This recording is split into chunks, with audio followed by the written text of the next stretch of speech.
एक बहुत बड़े राजा हैं, राजा ही कहूंगी, राजा एक छोटा सा व्यक्ति मेहनत करके अच्छा कर्म करके उसने प्रतिष्ठा प्राप्त कर। राजा को बड़ी चिंता हुई कि मेरी प्रतिष्ठा तो कम होने लगी, इसका मेरे सामने छोरा पैदा हुआ, इसकी प्रतिष्ठा बढ़ने लगी। अपने मंत्रियों को इकट्ठा किया, कहा ऐसा कुछ बताओ मेरी प्रतिष्ठा बढ़ जाए, इसकी खत्म हो जाए। बोले आप तो राजा ठहरे, एक काम करो अपने महल में बुला लो, 4 दरवाजे सजा दो। और ऐसा ही किया गया। आदेश कर दिया आज की रात तेरे लिए ये 4 कमरे हैं, इनमें से एक का चयन कर ले, तुझे सोना। अब रूम नंबर 1 में गया तो क्या देखता है, बड़ी सुंदर सुंदर ब्रांडेड मदिरा सजी हुई है।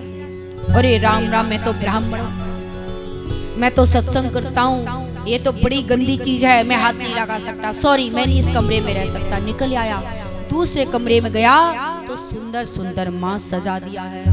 अरे मांस बछड़ करना तो ये तो अपराध है, महापाप है, ये नहीं हो सकता। वहां से भी निकल आया, तीसरे में गया तो सुंदर सुंदर स्त्रियां सजावट से खड़ी कर दी है।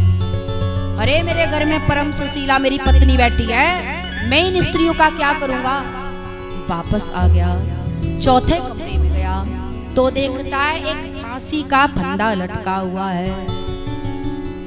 अब विचार करने लगा कि आत्महत्या करना तो ये महापाप, क्या किया जाए, आज की रात काटनी है और 4 कमरे के अलावा और कोई स्थान नहीं है मेरे लिए। राजा का आदेश, अब आदेश को न मानेगा तो पता नहीं क्या करेगा।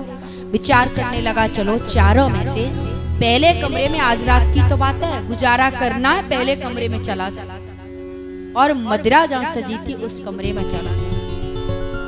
जैसी संगत में रहोगे वैसा असर होगा होगा।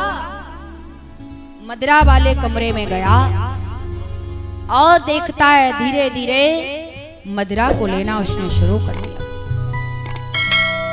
और मदिरा पीने वाले की आदत होती है, थोड़ा पिएगा तो और चाहत बढ़ती है, और ऐसा सुना है।